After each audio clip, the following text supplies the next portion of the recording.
በስመ አብ ወወልድ ወመንፈስ ቅዱስ አሐዱ አምላክ አሜን። ገብርኄር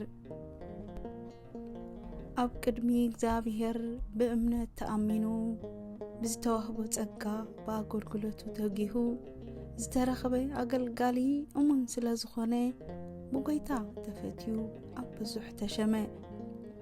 እዚ ግን ኣይኮነን ዝመፀ ስቂሉ ናይ ህይወት መሰረት ኣለዎ ኣብ ውሽጡ ንመኽሊት ዘተግብሩ እሙንነትን ሕያውነትን ከምኡውን ዘሕይሉ ቅንዕናን ፍቕርን ሓሙሽተ መኽሊቱ ኣብዚሑ ተጸበዮ እንታይ ሰሪሕካ ኢሉ ጎይትኡ ምስ ሓተቶ መኽሊቱ ብሓደራ ምጽንሑ ጥራይ ዘይኮነስ ብጣዕሚ ዘደንቕ እዩ ኣብዚሑ ክመልስ።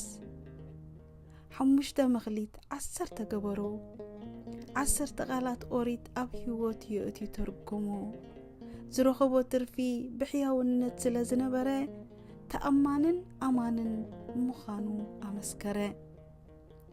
እወ ኣብ ጉዕዞ እምነት እቲ እንኮን ዝዓበየን ኮንካ ምርካቢው ሕያወይን ኣማንን እዚ እንተሎ ኣብ ውሽጢ ህይወትካ ናይ ሕያውነትካ ምንጪ ብትርፊ የርእየካ። ዝተዋህቦ መኽሊት ስለ ዘፍረየ 60 ይተሓጐስ ተባህለ ምስ መላእኽቲ ቆፍኡ ብእቶቱ መሊኡ ምስ ረኸቦ ጎይትኡ ንባሪኡ ምሳይ ተሓጐስ በሎ።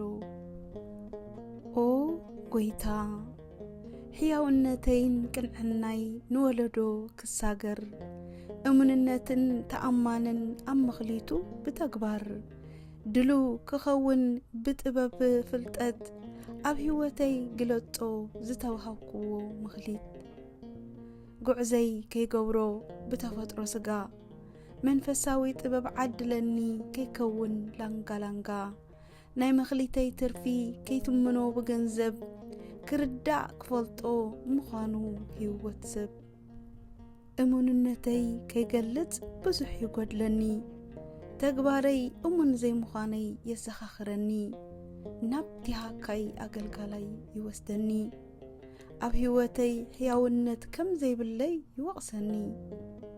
እቲ ምንታይ መኽሊተይ ቀቢረዮ ስንፍናይ ክኸውል ንጐይታይ ምኽኒት ገይረዮ ንስኻ ዘይዘረኣኻዮ ተዓጸድ ኢኻ ኢለዮ ከፍኣተይ ጐሊሑ ማዓስሞ ፈሊጠዮ። ለካስ ማሕረሾኦም ሒዞም ዝኸዱ ክሓርሱ ዘርኢ ተሰኪሞም ብውኽያት ዝወፈሩ ክምለሱ ብድኻም እምነቶም ኣብ ፈጣሪ ገይሮም ደሓር ክዕልልዮም እንዳኣቶም ተሸኪሞም ዝተዋህቦም መኽሊት ኣትሪፉ ኣብ ቅድሚ ጎይትኦም መጎስ ክረኽቡ ናይ እግዚአብሔር ዕቤት ናይ እግዚአብሔር መጎስ ጽውኦም ከንጀርብብ መሊኡ ክፈስስ እግዚአብሔር ሕያውነት ዝመልኦ ህይወት ይሃበና። ስብሃት ለእግዚአብሔር ወለወላዲቱ ድንግል ወለመስቀሉ ክቡር አሜን።